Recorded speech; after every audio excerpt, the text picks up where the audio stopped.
Spirit of the living Christ, born again in me. Beautiful. Well, today, for the first talk in the Sunday of June, I'm going to talk about unity. And so the title is, What is Unity? Now, many years ago, there's a group of ministers who got together and after a 3-year think tank thought, what's a good way to describe unity to someone who doesn't know anything about unity? And what they came up with is this. And we adopted this as our expression of unity years ago, but it reads, unity is a positive, practical, progressive approach to Christianity based on the teachings of Jesus and the power of prayer. Unity honors the universal truths in all religions and respects each individual's right to choose a spiritual path. So it took a couple of juicy statements to come up with the elevator talk. What's unity? Oh, well, unity is a positive, practical approach to you get the idea. So we're going to talk about this Sunday and next Sunday, and there's a lot of sometimes wonder about what is a practical, progressive approach to Christianity. Now, our co-founder Charles Fillmore says the true teacher of practical Christianity must be a Christian, a follower of Jesus in all his ways. Which has us ask the question, what did Jesus teach? Any ideas? Love. What else? Forgiveness. Peace. Forgiveness. What else? Kindness. Yes. What else? Grace, change. Compassion. Healing. Non-judgment. Tolerance. Truth. The kingdom of heaven is within us. The very presence of God is within us. And our co-founders, Myrtle and Charles Fillmore, dedicated their lives to teaching like Jesus, healing like Jesus, to honor the teachings of our way shower. And that's practical, wouldn't you say? Because when we can adopt a practice where we're more compassionate, we offer healing and forgiveness and mercy. All of those aspects honor our journey, and that is within us with that Christ consciousness, that Christ mind that each of us has.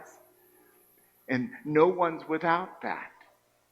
And so as we adopt this or practice this, we see practical Christianity as a way of experiencing being a Christian. Now, Catholics have their own view of Christianity. So do Baptists. So do Lutheran. And they're not the same.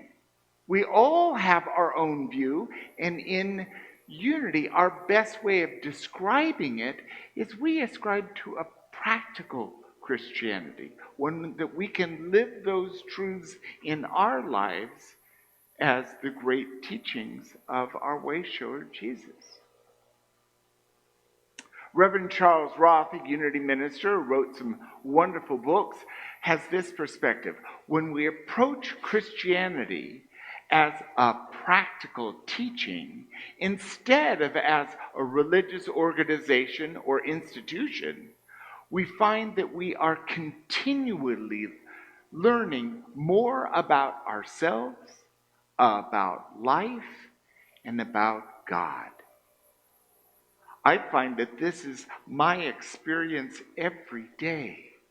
That I am, by practicing the practical Christianity, which is my spiritual journey, I identify as a Christian. I identify as one with Christ consciousness. And I also am on this journey to awaken to my oneness with God, which means my oneness with everyone. It's a tall order, but I can only do it now. Now. God and I are one now. I'm one with you, and you, and you, and you, and you, now.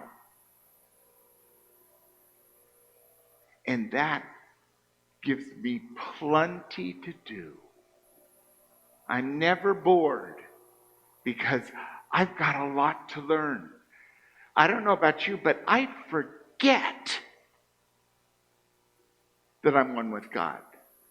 I forget that there's this essence, this unchangeable essence of Christ within me that gives me guidance and support. All I need to do is turn to it. Ask for the wisdom. If I ask, I'm going to receive.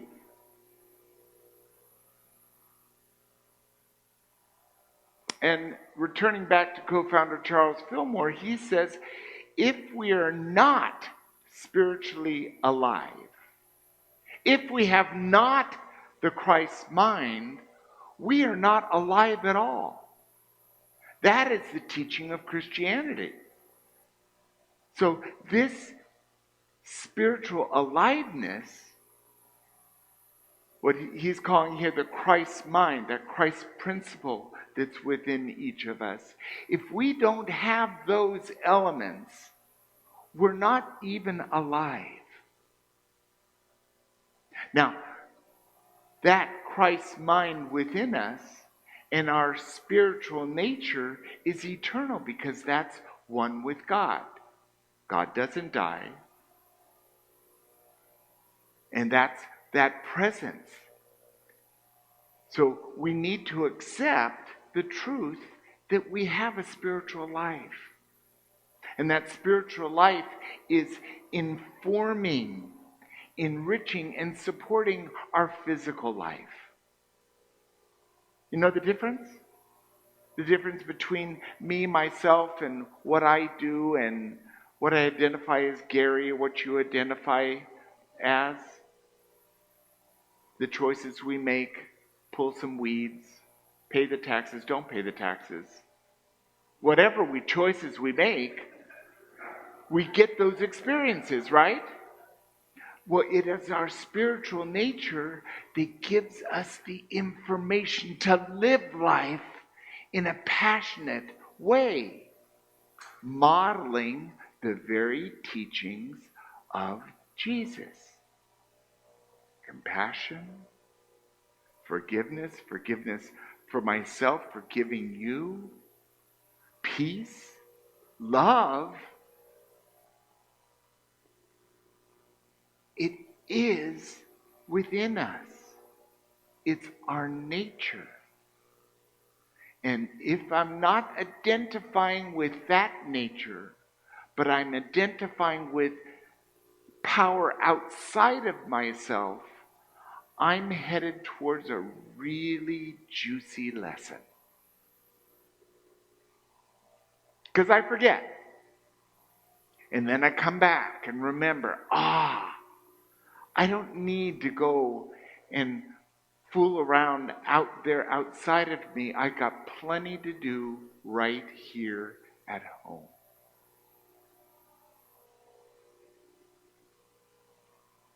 I love Eric Butterworth, some great books, a great unity minister. And he says, practical Christianity renders the ideas in a form that can be understood and thus practiced. That's why it's so valuable. It's one of the things I love most about unity, that positive, practical approach to Christianity means there's not a bunch of mystery in the way we practice it. If I need to forgive, I probably need to forgive myself and you. I can be more compassionate by being concerned about what's happening to you and being a helping hand, being a sacred servant, being one that if I'm helping you, I'm really helping myself because we're one. It takes all the guesswork out of this. So it takes very practical ideas and allows us to understand it and then apply it to our lives. By starting the day with prayer and meditation, by expressing gratitude when we're grateful, by extending love. And love can come in so many ways. It can be how we look at and how we feel about the checkout clerk at HEB. It can be just out for your walk and that neighbor that always walks the other directions. You always meet and you wave because we're connected and joined. It happens with our family, with our friends and our neighbors. It's all a part of this journey of awakening and practicing a positive, practical, progressive approach to Christianity. And it is progressive. Each step we take that's spiritually in alignment adds to our experience, and it grows, and it grows. And our consciousness changes, and we see things differently. I don't see things the same as I did 10 years ago, but I'm grateful for the growth and the opportunity to continue to learn because I am teachable. Let's say that together. I am teachable. Thank you, God. That's a good one. So our personal exploration this week is 3 questions. The first one is, how can you love God and yourself more today? Our master teacher said, love God with all your heart and soul, and love your neighbor as yourself. How can you do that today to realize more in that connection with loving yourself and God more today? The next one is, are you open to forgiving yourself and others daily? When asked, how many times do we have to forgive? Jesus said, 70 times 7. That means all the time. No, don't bother even counting. Just, is it time to forgive? Yes, it's time to forgive. Oh, what time is it? It's time to forgive. There's always something. I can forgive myself for forgetting. I can forgive myself for feeling lackluster. I can forgive anything I've done in the past. It's past. It's gone forever. One of the best things I can do is let go of it and not drag it into my next day. And last, when do you turn to the kingdom of heaven within? You might take these questions and explore them and see if it gives you a better sense of what it means to be a practical Christian.